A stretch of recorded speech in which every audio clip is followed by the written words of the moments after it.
खाने पिछली सरकारों की पहचान थी। हमारी सरकार ने तो न केवल अवैध बूचड़खाने बंद किए, बल्कि हमारी सरकार ने भाइयों बहनों जितने भी निराश्रित गौवंश थे उनके लिए गौ आश्रय स्थल बनाने का कार्य भी किसी ने किया है तो हमारी सरकार ने किया। पहले गौ तस्करी होती थी, अवैध बूचड़खाने चलते थे। आज गौ तस्करी नहीं, आज तो भाइयों बहनों गौ सेवा का कार्य करके भारत की धरती से, उत्तर प्रदेश की धरती से गौ हत्या के कलंक को सदैव के लिए समाप्त करने का कार्य भी किया जा रहा है। ये बदला हुआ प्रदेश आज इसीलिए विकास की प्रक्रिया के साथ आगे जुड़ा है। याद करिए, समाजवादी पार्टी की सरकार 2012 में आई थी। उसने पहला काम क्या किया था? उस सरकार में सबसे पहला काम तो हुआ था कोसी कला का दंगा, बरेली के दंगे, कोसी कला में दंगा, मुजफ्फरनगर में दंगा, लखनऊ में दंगा, कानपुर में दंगा। कोई जनपद ऐसा नहीं था जहां दंगे न हुए हों। और भाइयों बहनों, सरकार ने क्या काम किया था? जब पहले आई थी, आने के साथ समाजवादी पार्टी ने गरीबों के लिए नहीं, किसानों के लिए नहीं, नौजवानों के लिए नहीं, महिलाओं के लिए नहीं, उसने श्री राम जन्मभूमि पर आतंकी हमला करने वाले आतंकवादियों के मुकदमों को वापस लेने का काम किया था। पिछली सरकारें आतंकवादियों का मुकदमा वापस लेती थी, दंगाइयों को मुख्यमंत्री आवास पर बुला करके सम्मानित किया जाता था।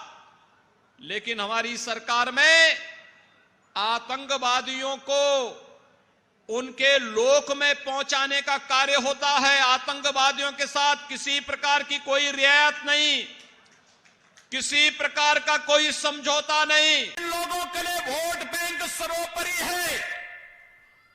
वे मुजफ्फरनगर के दंगाइयों को सम्मानित करते थे, वे कैराना के आतताइयों का सम्मान करते थे, क्योंकि उनके लिए वोट बैंक महत्वपूर्ण था। जब मुजफ्फरनगर में 2 निर्दोष नौजवान मारे जाते हैं, तब लोगों को जाति नजर नहीं आ रही थी। जब वहां पर निर्दोष हिंदुओं के घर जलाए जा रहे थे, तब ये जातिवाद की राजनीति करने वाले, तब इनको जाति नजर नहीं आ रही थी। लेकिन भाइयों बहनों, ये धर्म चक्र है। इसी के लिए कहा गया है धर्म चक्र प्रवर्तनाय की बात इसीलिए कही गई है। ये चक्र तो धर्म का घूमता है।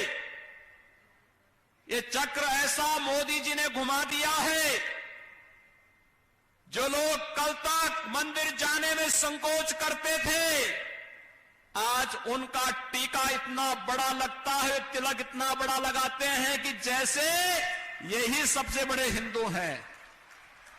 पीएसी का जब डंडा चलेगा तो बड़े से बड़े दंगाई अपने आप ही दूसरे लोग की यात्रा करता हुआ दिखाई देगा। अब वह यहां पर अराजकता नहीं फैला सकता, और अगर फैलाएगा तो फिर उसको भी मालूम होगा कि इसके बाद कोई और चारा नहीं होगा गले में तख्ती लटकाने के सिवाय। मुझे याद है कैराना की इस पीड़ा को बाबू हुकुम सिंह जी ने जोर शोर से उठाया था। आज बाबू हुकुम सिंह जी हमारे बीच में नहीं हैं। मैं उनके स्मृतियों को नमन करते हुए विनम्र श्रद्धांजलि अर्पित करता हूं। मुजफ्फरनगर का दंगा रहा हो या फिर कैराना का पलायन,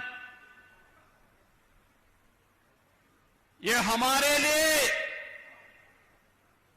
राजनीतिक मुद्दा नहीं, बल्कि प्रदेश और देश के आन मान और शान पर आने वाली आंच का मुद्दा रहा है। और हम लोग जब सत्ता में नहीं थे तब भी हम लोग कहते थे कि इस प्रकार की कायराना हरकतों को हम स्वीकार नहीं करेंगे।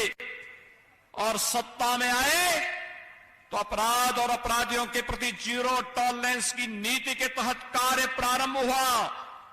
कभी कैराना कस्बे में यहां के व्यापारी और यहां के नागरिकों को प्लान करने के लिए मजबूर करने वाले अपराधी आपने विगत 4.5 वर्ष के अंदर देखा होगा स्वयं प्लान करने के लिए मजबूर हो गए।